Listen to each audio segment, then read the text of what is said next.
Welcome to New Game Plus. You're listening to a retro gaming podcast where three guys spend 7 days playing one old game and then we talk about it. My name's Dustin. My name's Kenny. Nolan. And this is episode 296.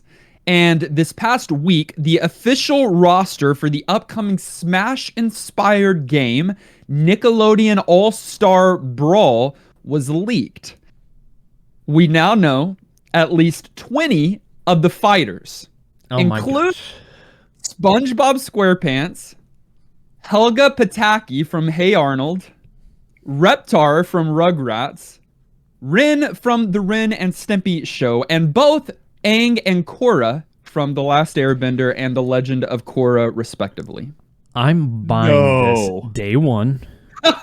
This is the ultimate fan service for me, for us 90s kids. And I like Smash, so like I'm buying this day one. It is a brilliant idea. It's a great idea. SpongeBob is going to be my main. I mean, Patrick's there too. Helga Pataki is really funny. I didn't know she was on the roster. Yeah, you've got a couple Ninja Turtles. You've got at least one of the characters from All Real Monsters. Like, went deep, he's dude. holding his eyes like this. Yeah, I love Nickelodeon, dude. That's good. All right, Kenny, what is your negative reaction? You old get off my lawn.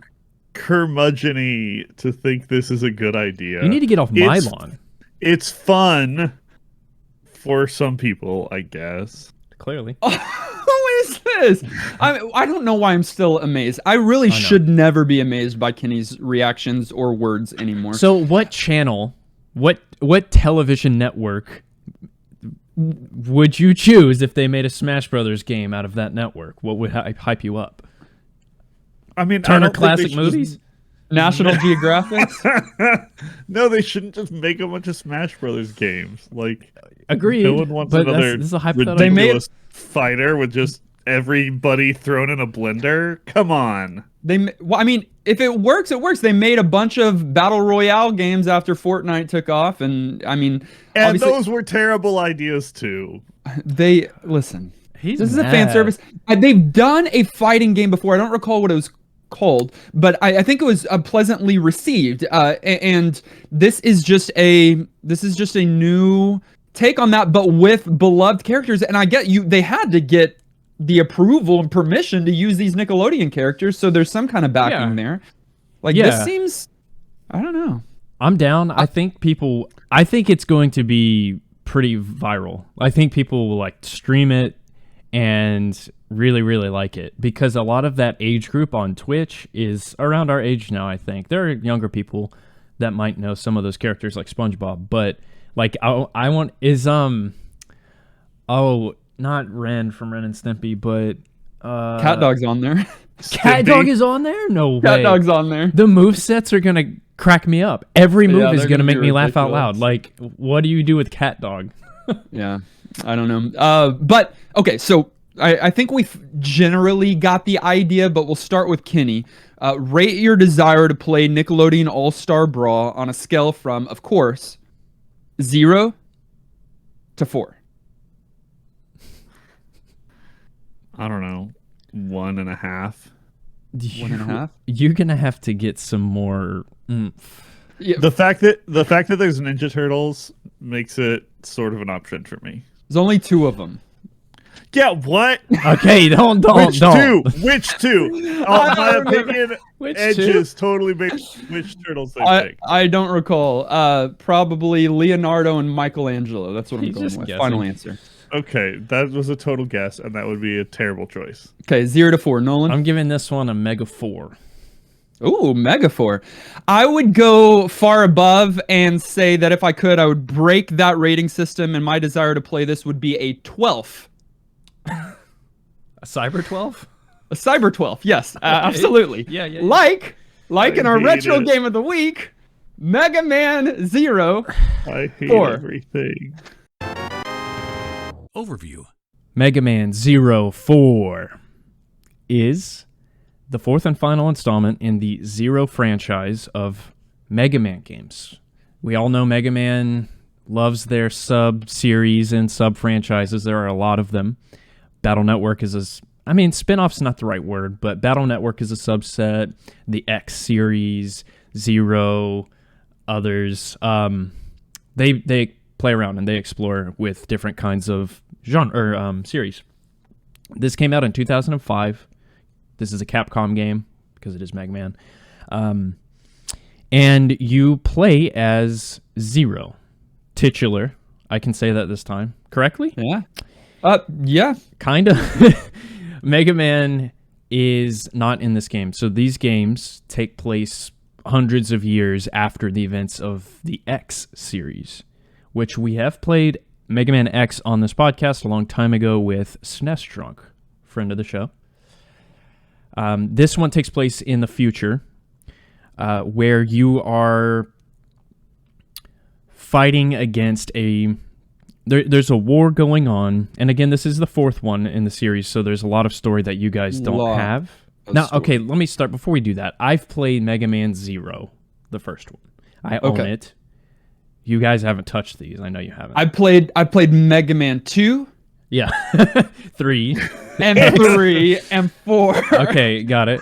And Kenny, I have also played like some of the Mega Man X. When I was young, Mega Man X series, I believe, was coming out, and so it was at the rental place. And so and Zero was a part of those games. I think you already mentioned that, at least to some degree, because when I remember seeing him and seeing a Mega Man character, not in blue but in red, that immediately is like, okay, that's interesting. Yeah. And then with a sword or like a Z saber, as a kid, that just did everything for me. Yeah. So Zero has always been a favorite for me of a series that I don't necessarily have an extreme fondness for. Yeah. He's like the Green Ranger. He's like sick, 1,000%. but you don't know much about him. He's kind of mysterious. Okay. 1,000%. Kenny, he's red. I know. Don't get upset about the color. Why are you making that face? No, it's okay. Okay. Zero is an edgelord, literally, with a saber. And the story is as well. I mean, it's grittier than traditional Mega Man story or gameplay. Basically, a war broke out after the X series, and humans are warring against Reploids, which are the humanoid robots like Mega Man and Zero, but they've given it a term. And Zero is fighting for humans and pushing back different villains from different games. In this one, it's Dr. Wile or Wheel. I like to call him Wily. Well, he's not. I think there's fan thought of it's some kind of incarnation of Dr. Wily, but it is Dr. Wile, W-E-I-L. Let me just give you all a little thing right here that I think is somewhat interesting, and I think there's some kind of substance here. W-E-I-L is Wile. Sounds like Wily, right? And I think they were going for that. But also, in German, that would be pronounced, the W would be pronounced with a V. Vile, which is interesting because that's an English word that means sinister, evil. And I think there's some credence here because the 8 bosses are called the Einhander? Einhander. It's not Einhander. I thought it was at first, and I was like, we've already played that game. The Einhander or something like that, which is not necessarily German. I think that's actually Nordic or something. Yeah, but there is some relation. Norse. I think there's some relation there. Yeah. And so I think they're doing some kind of play on words. It's not the most creative, but it is interesting. Probably. Yeah. 2 things. What? First, and this is probably a throwaway conversation, but if we're talking about Reploids, are we going to talk about the fact that Elon Musk recently announced that he's going to make Reploids? Because we almost live in this universe. Okay. 2, you guys don't care and maybe didn't catch that news. You don't have but apparently, like, humanoid robots are a thing that he's working on next. I don't know. Wait, what do you mean? Like, he's going to build robots that look like people. Androids. We're kind of... but that Will Smith movie. Reploids. iRobot? Okay. Basically, it's all over soon, guys. You heard it here Soon's first. relative. I feel like that's gonna happen. You're right. Oh, you haven't got to 2? What? What's 2? Wait, no, that was definitely 2. No, that was What's your number hard one. I place? was trying to make it a throwaway, and then I got weird conspiracy. 2, can we talk more about the naming conventions for the rest of this game? Because I can't pronounce a single person's name Niche. in this game, and it makes me really mad. Seal and niche. No, Neige. Niche. Beige. It's pronounced beige, and there's no way Listen. that my brain can read it in any other way as Neige, and I hate everything about that, and I want to burn the world down because of that choice. Worst name ever. Dr. Weil origin story? That's my numbers. Not only those characters, but the bosses, those goodness. names are all like Norse. And Yep. so there's no way to pronounce those correctly. Finally, I didn't mention this is a GBA game. I love GBA. I own Mega Man Zero, and I absolutely love it. So it was interesting for me revisiting that console. Dustin, I know you're a GBA fan these days. Yeah, every time we come back to a GBA game, I'm like, I so desperately wish I would have had one of these because they are remarkable. I feel like they're so far ahead of their time. I feel like they're kinda do better too. than DS. Well, that's a tough one, but I know where you're coming from. Like when it was just GBA, like when that was the only thing out for the handheld, yeah, that was ahead of its time for sure. I do think it's important before you share some of the story, which I get maybe you did a little bit with kinda did. Neo But I Arcadia can stuff get- like that. Yeah. Give a little bit more. But before you do, I think that we need to acknowledge that it is tough to play the fourth and final game in a series before playing its predecessors. It is. It bothered me. I think it bothered a lot of people. We've had a few comparable or comparable situations before. We played Mega Man Battle Network 2 before playing the first. That's a little bit there. And then some of the Castlevania games, we didn't play them sequentially, and they are somewhat story-driven platformer games. Yes. But it's never been this severe, where we're playing the final game in a series that is heavy on story. And maybe you think Mega Man and you're like, it's not that heavy on story. The Mega Man Zero series is Big. heavy on story. Big, and I like It that. is. It's different for a Mega Man game. So it was a bummer. Yeah, go ahead. It bothers me way more when a game makes you feel like you need to have played the other games than with something like a book. I get if you don't want to jump into the fourth series in a book, you're going to be lost. Like, it is only story. But this one, I feel like when you make games, even story-driven games that depend on past story and, set up future story, you should be able to give enough of sort of context to let the game be standalone on its own, or else you're doing something poorly. And they tried. They gave a little really tried. backstory, but it wasn't enough. You felt like you were right in the middle of this weird thing, and it felt like jumping, ahead in a book and just reading the last chapter, and it was kind of obnoxious to me. So just a little deeper there on story. It's a very post-apocalyptic setting. Zero is part of the Resistance, which is really sick, along with Seal, who is a human. And Seal woke up Zero from his slumber in Mega Man Zero. It's a little backstory for you guys. And they are fighting against Dr. Weil, who has assumed control. He's like the president now of Neo Arcadia, which is the setting here, and he's hunting humans and trying to kill people. So And using his 8 robots to destroy any kind of not civilization, but like nature out in the world, so that Neo Arcadia is the only place to live. Operation Right. Ragnarok. Ooh, yeah, Ragnarok. It's the end of everything. Yeah. So Marvel just ripped this thing off. That is, with yes, their what Thor happened. movie. we even had people reach out Discord and in email saying, hey, what are your plans for when the randomizer pulls something late in a series? And my response, I didn't talk with y'all, but I mean, my response is what it's always been. It's the randomizer. We don't, if we pull a 4, we don't play 1, we play 4. We play 4, man. The randomizer We'll play one gets you. someday. We'll play 1 Maybe. someday. I hope so. But for me, at least, in my review and in my play, I aim to do the research necessary to be able to speak on that game. And I don't want my review to be completely tainted or hindered in any way by not having played the rest before, because that doesn't speak fairly to the game that I'm dealing with. That's fair, but games should also be a standalone unit of entertainment within reason. And if I can't enjoy it on its own merits, something is wrong. Gameplay. This is not Mega Man, first of all. In fact, it's one of only 2 games in the entire meta series that doesn't feature any incarnation of the blue Mega Man. Oh, nice little fact there. What's the other one? Like something 6. One of the other games, 0-3 maybe. I don't know. No, but it is one of the only 2, which is interesting. So I say that mostly because of the sword, but the flow of gameplay, I think, is quite different from Mega Man. It's still a platformer. It's still a run and gun.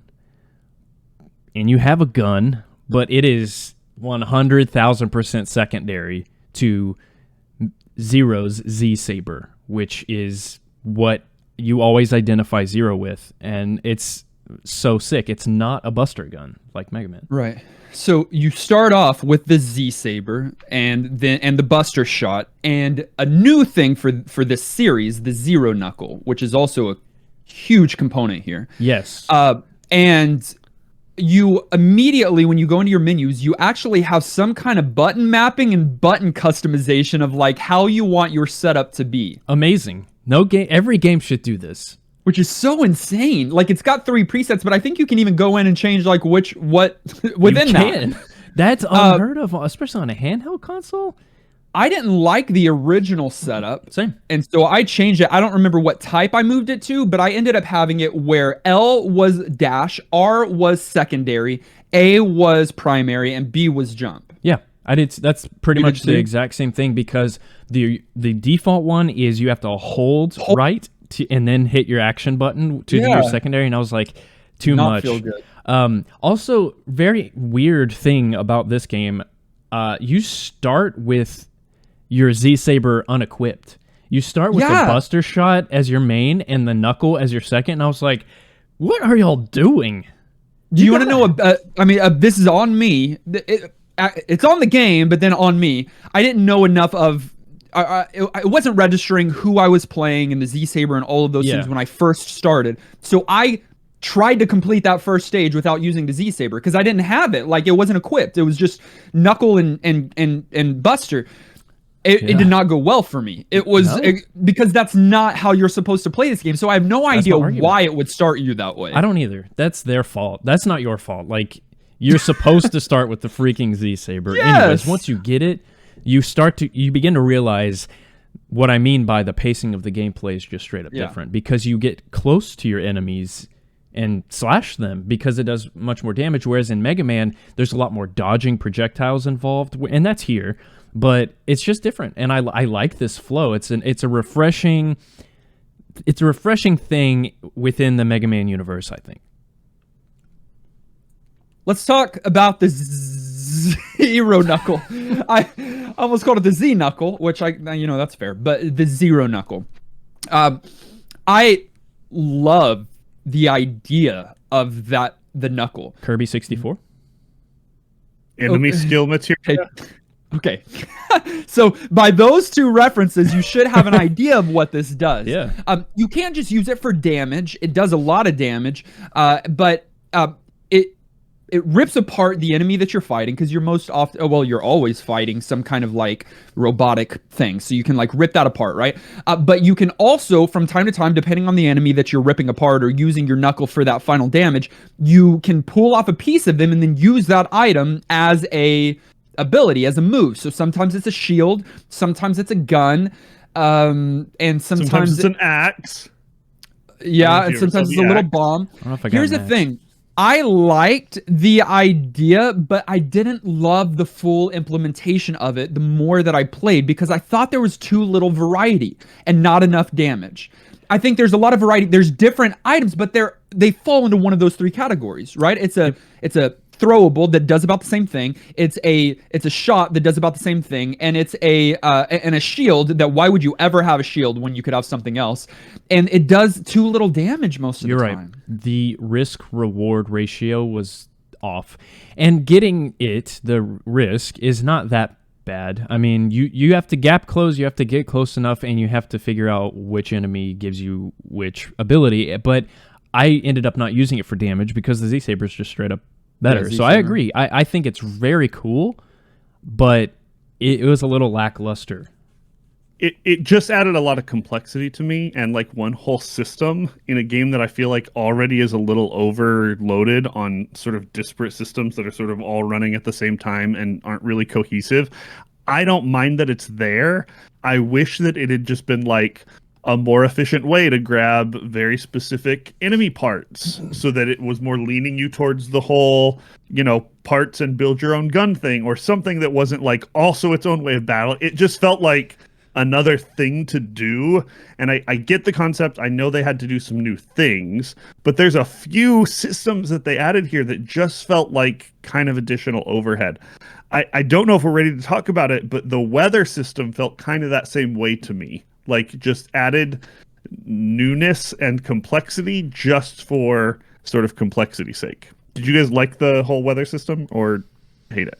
Well, one, I agree with you that there are too many disparate systems here that aren't cohesive with one another, and so you're trying to learn so many different systems, and it's like, why so many? My favorite of the systems is the knuckle, even though I don't necessarily love the implementation all the way through. I think that's a great system, but the weather system is probably second in the list of it's okay. Like it adds difficulty on every stage. You can change most stages. You can change the weather from its normal weather to a different weather pattern, and it can change the difficulty of the stage, and then also what you're able to collect and the patterns of the boss and maybe sub boss or something like that. I like it because of the drop pool changes. So there's a part system, a crafting system in this game that's my least favorite. That's your least favorite. Okay. Oh, I like that it's there. Killing enemies will sometimes result in a part that is dropped that you can't use right then and there. You just collect it, and you have to take it back to your caravan to combine it with other parts to create items. Trash. Buffs. Mine was trash the entire time. It was just junk, and more junk. You have to look up the guide. Like you can't just. You shouldn't have to. You should be able to find it in game. You shouldn't have to. There are characters that tell you recipes. There are hints. There are hints. A few. And it's an expansive crafting list. You do have to look it up, and I agree that maybe there should be something in game to point you in the right direction. But changing the weather will alter the drop pool of parts, and I like this. It adds replayability. It does change difficulty in some areas, and it just allows you to strategically go through the list of 8 enemies, which in Mega Man typically you pick them and their stage is static and you just get their ability at the end. This adds some variety between our playthroughs, and I think it's cool, and it's not hard to learn. It's a switch, change the weather, and then you go to the stage. I think it's fine. I didn't like that the EX items from the boss were hidden behind doing the boss in a certain sort of weather. I don't think it made that super obvious, and I feel like the whole kill the boss, get a sweet upgrade feels super core Mega Man-y to me. Maybe that's because I spent more time in Mega Man than in Zero Land. Yeah. But I want that, and the fact that I had to like take this extra step and take on a whole bunch of extra difficulty and just keep track of one more thing here, again, just felt like a lot. And again, I don't mind the systems. I just felt like there were a lot of them and that they weren't really cohesive. They were kind of competing for my time and attention and interest. I want to talk about the X skills, but hold on. I want to talk about the EX skills, but Dustin, your main problem with the part system was just that there was no guide and no way to know what to craft. Crafting systems in any game are not generally my favorite because they do try to go so comprehensive, and it takes a lot of time and a lot of investment typically. Here in this game, it's just not intuitive. There's a lot of parts that drop, and you really just have to guess or test things. And like I said, for the majority of my time, it was trash. It was junk. And so that I ended up forming. So I wasted those items, created junk, and never got anything from it. And then on top of that, there are some like really key abilities. I don't know if they're considered abilities, but like character enhancements that are locked behind that. Double jump and self-recovery and other things like that are completely locked in that system that is not well explained in the game. So crafting is fine, but there needs to be some kind of guide or recipes. There was a whole recipe thing there, and I don't remember finding any of the recipes during the game. I don't know. If you found recipes in the stage. Yeah. Like I'm doing in Dead Cells, by the way. You find blueprints and then you can craft them later. Yes. That would have made a lot of sense.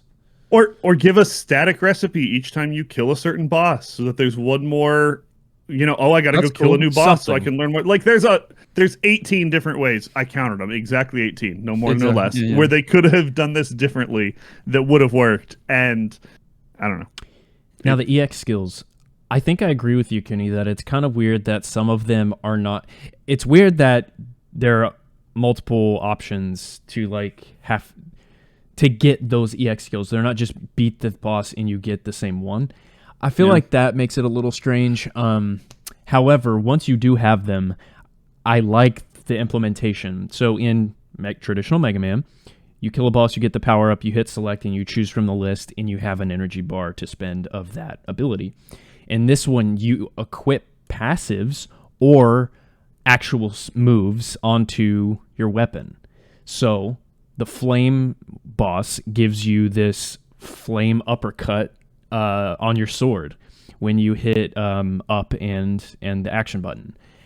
Love that. And I think the implementation there of those skills is creative and different from Mega Man, but still makes you feel like you're making progress. Yeah. And I think that works because I don't know how these Reploids work. Is Mega Man considered a Reploid? I mean, he's half human, half... In this lore, yeah. And Zero is too then? Okay, so I don't know if they're all able to do what Mega Man does and absorb the ability of a boss. I don't know how that works, but I think it's good implementation here. I just agreed that not being able to naturally get it from the end of a boss fight, like when I finished my first boss fight and didn't get that an ability, I was like, that's odd. It's like different, that's not, that feels very different. Yeah. So it wasn't my favorite setup, but implementation, I do agree with you that that's good. And then back to Kenny, you mentioned it too early in passing because we weren't able to give it the attention that it deserved then. But the elf system, that's just another one. So do you understand, like here in the last few minutes, we talked about 4 or 5 systems that are not innate to Mega Man. So they're systems that you have to learn and that aren't always either set up or implemented in the best possible way. Elf is another system that I actually think it's one of the ones that are up there for me that I really do like, maybe right under Knuckles' system, in that it's simplistic. It's simplistic. Sure. You have one elf. In previous games, I believe you had multiple elves that you had to collect, and it was a lot deeper. In this one, there's only one elf that you have from the beginning. You can upgrade that elf, and then you can use one of 3 categories of abilities as kind of just bonuses. So this little spirit can follow you. It's an elf. This little elf can follow. I hate that it's called elf. Can follow you around and can either give you additional health drops or can serve as a little companion. I like it. We were asking if there were other Capcom RPGs we hadn't talked about. Is this and it? I hadn't brought up Mega Man 04 because I hadn't never played it. Yeah. But there's so much story, there's so much character development stuff going on. I was so about much to say between platforming levels, like running around and customizing your character. You could almost argue this is like a third or a half RPG, and that feels weird for me. And a hack and slash, and a run and gun, and a platformer, and an action game. I mean, it's got a lot in there, but yeah, it's an RPG, I think. What problem do you have with cyber elves, Kenny? You shook your head. Just that they're elves. They're called that. So we talked about the difficulty of a story jumping you three kind of levels in. Yeah. And this is another one of those, that the fact that we're playing the 4th one, the elves have been around, so people who played other Mega Man Zero games get it. Yep. But again, to me, it's just one more sort of system, and we're jumped right into the middle of it, where maybe 1 or 2 of them are new to this game, but all of them are new for us, jumping it to the end of the series. And elves are cute, but like if it's a platformer or it's an RPG or it's something, but it's not a pet sim on top of everything else, and they just had too many irons and too many fires here. I do want to talk about the difficulty here and the bosses in that, because we talk about Mega Man Hard a lot. Yeah. I don't think this is Mega Man Hard. I think this is the opposite of Mega Man, where in Mega Man the stages are hard. Getting to the boss is very challenging, and the boss is hard.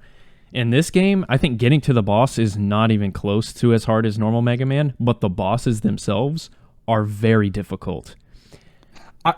I let me just say, I think, and I'll speak for Kenny, and he can correct me if I'm wrong. I think for Kenny and myself, it is hard. Maybe not Mega Man hard, but it's still. I think the bosses are unfair. I die so much. I think the bosses are straight up unfair. But the more I played them, retried the bosses, the more I fell in love with each one. Yeah, I think you learn their patterns, sure. The patterns are well executed. It's rewarding for learning them and actually taking the time to dodge. You can't spam. Maybe when you get certain power-ups and against certain bosses, you can spam, but it's risky, and I wouldn't do that. And also, I think all the bosses, they each have their own like personality. The chicken is one example. But I love the bosses in this game. Kenny, did you die a lot? Yes, he died a lot. So many times, of course. Did you beat it? No. No, I think Nolan is correct that I struggled more on bosses than I did on levels. Yeah. Sure, levels had difficulty, but like I felt like you dropped health enough, and kind of just got in a flow. And once you learned sort of the enemies, I didn't find myself having too much difficulty getting through the levels. I'd have to try again a few times if I made stupid mistakes, which was plenty. But the bosses were like save and try again. I'm on hard mode right now. You know, like it was tough. And I like the fact, because I knew this and I knew this game was punishing, I like the fact that they offered an easy mode, because I very much considered doing it. I should have. But y'all should have, I think. When you do, it changes so many of the mechanics. Like, I'm not going to play a mode that just doesn't allow me to get to the EX weapons at all. Right. It's like, that's not okay. It just so much of the gameplay. Everything fun.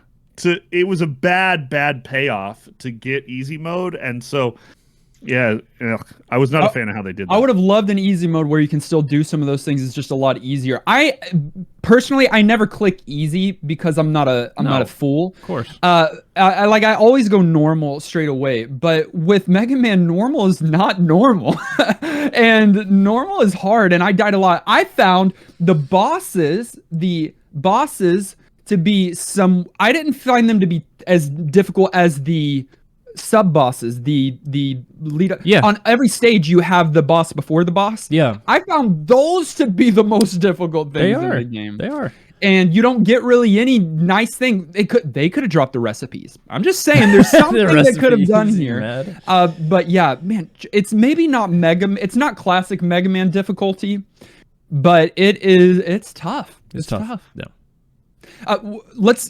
We have addressed story a couple times, but I just wanted to take one more moment in the gameplay section because it is a gameplay component. There is an unbelievable amount of story here. It is anime story. There's cutscenes. There's dialogue. There is a lot of it. In fact, Nolan, your first play is about 15 minutes, 18 minutes, whatever. At least half of that is going through, or more, is dialogue, story. Oh, and I cut a lot, too. Dude, there's a lot. There's so much. I cannot overstate it. And this is one of the things that I really like about this game is that it is the conclusion of a story. Yep. Mega Man never really concludes. Because they always want a next game. Yep. You know, Mega Man 04 is the end. They're like, this is it. Like, I like that too. It makes it epic. Kenny. It makes it so epic. They gave themselves an out. I'm not going to talk about the ending for people who haven't seen it, but they ended the story for sure, but they gave themselves a little bit of an out if they chose to revisit it. They haven't. Sure. But they still closed the story. It was the end, and they could mean it. They could unmean it, but they could mean it as well. And the dialogue's not bad. It's decent story if you want to play through. One cutscene from near the end of the game that is like a classic iconic, like, what am I even fighting for? The story is interesting. You know, the rebels and Neo Arcadia and trying to go to and I love the idea that your base is this traveling caravan. Yeah. That's kind of super cool, and that you're on the run. Like, I love that story component. Like, I would read a book about Zero Reploids, and Neo Arcadia. Elon's writing it. I thought the story was quite interesting. Like I said, certainly expansive here. Yeah, I liked it. They were a little all over the map with like good guy, now he's a bad guy, now there's a twist, and just sort of like flippant. But that comes with that comes with the genre, I think. And so I rolled my eyes and put up with it. Aged. So we already said that this is one of the most recent games that we've played because we have our 15-year cutoff, and this is 2005. We've often pointed out how well handhelds tend to age anyways, because they're sort of this self-contained thing. I don't know, they tend to forward-proof better than a lot of other games, I think, because they're not depending on the best tech or anything. They just want to be like tight and clean and crisp and portable. And this has both of those things going for it. And so this one to me feels like it hasn't aged almost in any way at all. There's the little bit of the reality of if you're not playing it on an actual GBA, that the resolution's relatively low because it was on handheld. And so if you're blowing it up to larger sizes, you're going to get a little sort of just like, pixel stretching that looks a little ugly. But besides that, this game is flawless. Like, you could pick it up and play it today easy. Ooh. I agree for a lot of that, especially when it comes to the graphics, the fidelity, the artwork. GBA, I say it almost every time we come to a Game Boy Advance game. I don't understand how something that small was able to carry that much work, memory, space, whatever it takes to create art like this. There is so much color. Like, it is crazy to see that many color palettes on a screen at any given time. You can look at a stage and there are 24 colors in the background. There are 12 colors in the foreground. And then each of the character sprites, from those like mech bosses to Zero himself to all of that, there are so much detail, so much pixel work, and it is absolutely stunning to look at. GBA games did this pixel art graphic style perfectly, so much so that it lasts to today. So if you go on like Pinterest or wherever and look at pixel artists and what they do, it looks like a GBA game. And I don't know why, but what they were able to achieve here is pretty timeless, actually, with how it looks. But even further than that, I live for these death animations. When you cut an enemy with the Z-Saber and it splits like this and holds for a second, and especially the bosses, they have a death line, and then there's a pause, and then they blow up. Wow, the animations in this game are top, dude. Yeah. There is some really good things, and I do think it's aged really well for the reasons I said. I wasn't as blown away by the look and sound of this game as you guys were. I felt like it was a little bit just sort of like what you would expect in 2005 on a GBA. I know because it feels Game Boy. It is perfect. I don't like it. It is flawless in how it's aged. Like, the experience of playing this game today is a great one. It's like the experience you would have gotten and in because it wasn't that long ago. It translates well. I felt like the content itself, though, to me was good, but didn't feel standout. It felt like we've gotten this before. The music didn't I can't sing you any of the songs. It was fine background music. There's no singing. The visuals looked good, but feel like other stuff. To me, this game was going out to eat Italian food and deciding to go to Olive Garden. You're wrong. The soundtrack is very good, first of all, because it is that era, but it's like the heavier guitar soundtrack, which is different than Mega Man, so it helps the series stand out. It fits Zero as a character. I thought the music was jamming, so you're wrong. Well, and TBH, I don't love the music. I think it's good idea, poor implementation. I think if you were to listen to it in its most refined state, this game was re-released. I'm kind of jumping myself. Well, this game was re-released as a part of the Legacy Collection that came out in 2020 on the Switch, PS4, Xbox One, and PC. It also came out a couple of years later, I think, on the DS2. Did it not? Anyways, I think so. Yeah. I think they were able to update the sound font a little, and so I think that is great. But GBA. The handheld is always where, when it comes to sound, it doesn't always age perfectly, because small speakers. I don't know what all the details are, but sometimes it's piercing or it's muddied, and I think that's what happens here. I think the idea is good, but I think it's somewhat muddied and somewhat the undertones are just, again, stuffy, muddy. I don't know. I thought it was okay, but not as good as some of the classic Mega Man music. I'm sticking with my metaphor. Like, I like eating Olive Garden. Yeah, but like I'm with you, but it's not as exceptional as some things are that we play that we're like blown away by. At least I wasn't. I agree. Okay. Oh, all right. Was there a particular track that really stood out to you, Nolan? Yeah, the in between stage track when you're in your caravan and it's like a big story. It's one of my moment. favorite too. Like right. It's a nice peaceful little thing. I love that one. And in terms of like hype tracks, I like the turtle guy stage, the fire stage. It is Turtle Guy, by the way. That is the boss name. Not Turtle Man. Just Turtle Guy. Okay, so we've stated, but there are other games in the Zero Micro series. Yep. Would you allow me to call I'll it Micro series? And so there's 01, 02, 03, and then this one was 04. Wow. From my research, it seems like a lot of the fans seem to love 3 the most. Interesting. I adore 1. I think I might like it better than this one, but I've never played 2 or 3. I kind of want to play 3 if that's the case. I wonder if it's story because of story or because of like it has the best gameplay or whatever. Yeah, maybe a mixture. I don't know. I'm pretty sure that 4 is my least favorite of the series. Cool. It is $22 used for that little cartridge. Yeah. And it is $234 new. Dang, why? What? Yeah. That'd be a lot of money to pay for a little piece of plastic, huh? Hey, it's what's inside the plastic that counts. That counts. Final thoughts. At the end of each and every one of our episodes, we determine whether or not the game gets our vote for New Game Plus status, which is our general thumbs up or thumbs down. It does require 2/3 of the vote to swing one way or the other. Nolan, I think you are the most outspoken about Mega Man in general from us 3. I'm an ambassador. You're an ambassador and a witness. And so if you would go ahead and share your feelings and thoughts on 04. Allow me to testify. We're swinging this way with this vote. Okay. Okay. Mega Man series last too long, in my opinion. They go pretty long. I mean, we've got Mega Man 11 in the main series. We have X, whatever, 7, 8, I don't know.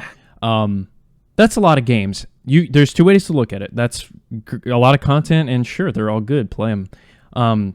I really like that they only did 4 here. And like you said, this is the end. Zero is a highly underrated character in the Mega Man universe. I think people think he's cool, but like even in the values that he has in the story, I think he's sick that he fights for the humans when no one else will. The saber, iconic. I think 4 stands out from 0, the first one, in that they took all of these systems, and it's basically an RPG at this point, but having come from those systems, I feel like there is so much replayability with this one, and I don't think they get too convoluted at all. I think once you understand them, they don't change, and there's not a big learning curve. It's just pick up parts, craft something. The elf exists, use it. Like, I think this game's so fun. Probably play the first one and work your way up, but absolutely Mega Man 04 gets my vote for New Game Plus. So that's one yes. We'll move straight over to the bearded baller. Wow. I'll take it. I came into this episode planning on giving this game an unenthusiastic yes. But then I convinced myself that was the wrong choice. No New Game Plus for me. It's a good platformer that does a few things to try and keep things fresh, but it just suffers from this whole adding more and more stuff as the series goes on. And I think there's just too much. There's just too much without any cohesion. Like, they just kept adding stuff in. We didn't even talk about that they throw a bunch of mini games into this game as well, because it's not something they needed to do and not part of the game. It suffers from like weird scope creep, and it's fine. A lot of people will enjoy it. There's probably better ones in this series, and it bothered me enough that I can't quite get there. So yeah, a lot of people will like this game, but I'm not giving it New Game Plus. They could have done better. I'm worried. I agree with Kenny on a lot of things that he said. I think, in fact, on a lot of our discussion, I probably lean more into Kenny's camp. Part of it, Nolan, I think, has rose-tinted glasses when it comes to Mega Man in general. It's just cringe to not give any Mega Man game non-New Game Plus. Well, see? Every single Mega Man game should be New Game Plus certified. Well, see? That's not true. It is true. Ask anyone. Ask... Okay, Kenny? No. I asked someone, the bearded bandit. All right. I came in here not knowing exactly which way I was going to swing, because I saw so much merit of the game this week, but as is with many Mega Mans, it was difficult for me, even though it's a very different kind of Mega Man game. But there is one, and I do think it is way too convoluted of a gaming system. But there is one thing that caused me to have the fondness required to give it my vote for New Game Plus status, and it is the amount, depth, and creativity of story. I think there is a better story here than is probably found in any Mega Man title, and in a lot of video games, certainly platforming video games. There is such an interesting story here that alone makes me want to go and play the earlier ones in the Zero series. I'll do easy mode or story mode or never die mode, but I'm definitely intrigued in the story components here. I thought it was super cool. That, along with the graphics alone, caused me to give it my vote for New Game Plus status, which means, I will say just barely, Mega Man 04 is New Game Plus certified. Good. But what did you think? We had 354 votes on YouTube. 41% said yes, it's worth playing today. 8% said no, go play something else, and 52% have never played it before. Okay. Yeah. It's a lot. Yeah. I had never played it before. Kenny had never. Wait, no, none of us had ever played it before. Yeah. And then I'll read a few commentaries that came across via Discord and our email as well. It's difficult. It's starting to get difficult to know who is actually submitting the commentary nowadays, because so many of them are changing their names and their profile pictures based on the retro game of the week that we're playing. So I'm getting very confused now on who's submitting what. Well, that's kind of fun, though. It is. Captain Protein said, from the prologue text and the opening stage of the game, 04 sets itself apart from other Mega Man titles in many ways. Just to name a few, there is a much greater emphasis on story, the combat is fast-paced and melee-focused, and we're crafting gear from various collectible items, and we even have a helpful companion with us that we level up and get passive bonuses from. The difficulty of this game can be pretty unforgiving. As far as I tell, you generally die in about 5 hits from any source of damage. Yeah, that is insane, by the way. In addition, there is a generous amount of instant death traps in the levels, but the smooth control of the character never made it feel unfair to me, considering that the bosses in this game are called Ein Hajar, the term originating in Old Norse mythology and roughly translates into Army of One. I found it ironic that the stages leading up to the bosses offered the bigger headache than the bosses themselves, which is the opposite of what you said, absolutely, right? Absolutely opposite of what I said. I mean, get good. That's my answer to everyone that's always like, that's like, oh, I die in 5 hits. It's like, yeah, it's Mega Man. Welcome and to the then streets. he finished with Mega Man 04 is a fun, challenging, fast-paced 2D ARPG platformer that I didn't beat this week due to lack of time, but I will certainly revisit this, and 04 wholeheartedly gets my vote for NGP. Take out the A, and you got it. I think it's an RPG platformer. It's an RPG. So he didn't have... Listen, I looked up how long to beat this week to see if I would be able to beat the game, because I've been beating games recently, and it has it at only like 2.5 hours. That is You're going to die too much for that. That's a perfect playthrough. Yeah, that's somebody that knows the game, has mastered it, and just plays it straight through. First couple of stages took me 2.5 hours, dude. Same. It's longer than that, for sure. It is longer than that. Yeah. Okay. Ace of Pain said, though not my favorite of the 4 Zero games, this one got it where it counts. This one Got it. This one has it where it counts. Yeah. The story's intense. You really feel like Zero's battling for the planet's survival, with the villain literally trying to destroy the world. The graphics are definitely the best in the series, with beautiful sprites, backgrounds, and animations, and the music really complements that, even with GBA's limited sound compression. That's what I said.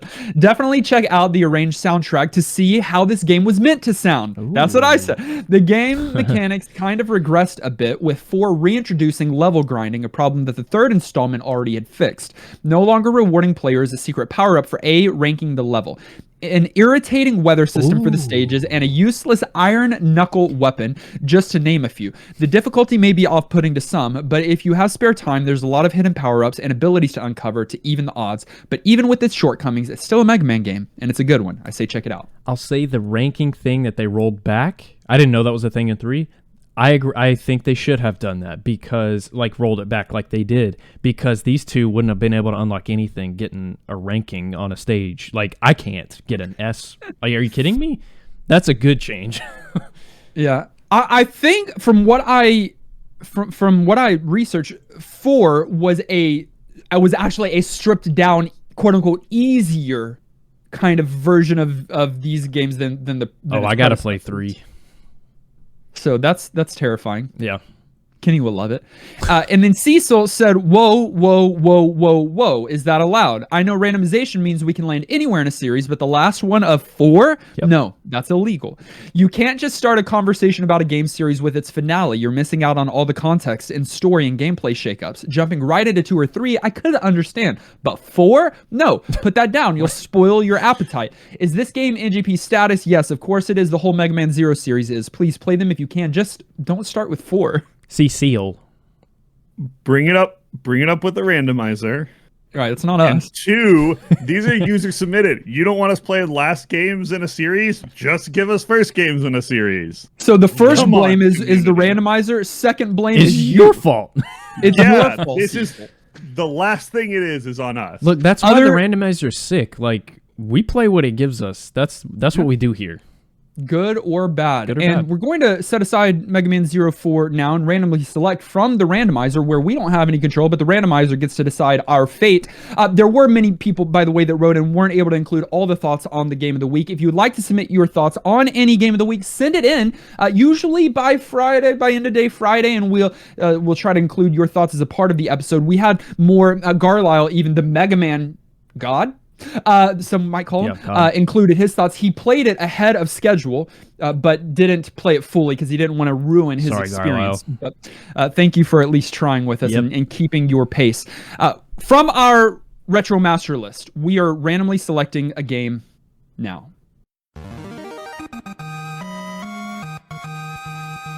We're going to be playing a 1993 educational game. Yes, I need to learn. Yeah, that came out for MS-DOS, the Nintendo Entertainment System, as well as the Super Nintendo Entertainment System, all within just like a month or 2 of each other. I'm not capping. I like this genre. I like the genre's either done really well or really bad. Yeah, that's why there's no in between. Yeah. It was developed and published by Software Toolworks and controls a character named Luigi. Luigi Paint? Who must travel around the world to find and return stolen treasures as a part of a quest to find his brother, Mario. Luigi who has been captured by Browser. Browser? Microsoft Edge. By Bowser. All right, we are going to be playing the educational Mario game called Mario is Missing. This is not published by Nintendo. I've never heard of this. There's no way. You're right. It wasn't published by Nintendo. Oh. Was Mario? Do you understand how rarely they give allowances for someone else to do this? Did they? I think back in this day it was more common. They're super tight these days, but it's gonna be bad. It was after this game that they said no longer are we going to allow people to do this. We played Mario Teaches Typing, right? Yeah, I don't think that back was in the day. Nintendo. I don't think that was Nintendo. Okay, so a Mario game that's not Nintendo is already bad. Yeah, we're in trouble. All right, well, find a copy of Mario is Missing. There is an exclamation point at the end of that title, so don't get it twisted. And play it along. Play it Learn it. A it. game? Learn it along with us. This week. Knowledge is power, as is our Discord server. ngppodcast.com. Click join us on Discord, and you will gain all power in the world. That was one of your worst. People will come because of how bad it was. I mean, there is a lot of edutainment that goes on in there. I'll give it to you. When you're hanging out with us, you're going to meet people that love the show and support the show, like our amazing list of producers. Marley Anthony, Austin Ben, Bethany Fox, Brunt, Carrie, Captain Protein, Dan the Man, DB Muppet, Francesca, Hi, I'm Josh, Joey, Jordan, Justin, Corey, Lorelei Maximum, Mr. Lattes, Nawel, Secret Duck of Evermore, Shauna Thomas, Unbedavable, Wardonis William, and Zion. The list is growing. It's becoming more difficult for me every week, and I welcome the challenge. Bring it on. We also want to say a super big shout out to our director level supporters, Antonin, Brojim, and Garlisle. You guys go above and beyond, and we're so appreciative. And we want to welcome our newest patron, Longshot. Longshot. Welcome. We're so glad that you're here. You can find us on our social media. That's Facebook, Twitter, Twitch, and YouTube. All of those links are in the show notes. Listen directly while you're on any podcast provider of your choice. Subscribe so that you are the first to get new NGP episodes. And while you're at it, please leave a kind rating and review. This episode was edited and produced by our good friend Tom Tate. We love you, brother. Tom is, as we've mentioned on the last few episodes, leaving the podcast as our editor, but never as our friend. Never. If you are interested in joining the NGP team as our new podcast editor, or you might know someone that is qualified, please email us at ngppodcast@gmail.com. We'd love to start the conversation. Join us next week as we play Mario is Missing. Until then, I'm Edgelord to Edutainer. I'm certain I'm going to find Mario. That was worse than my Discord invite. Disagree. And this has been the NGP.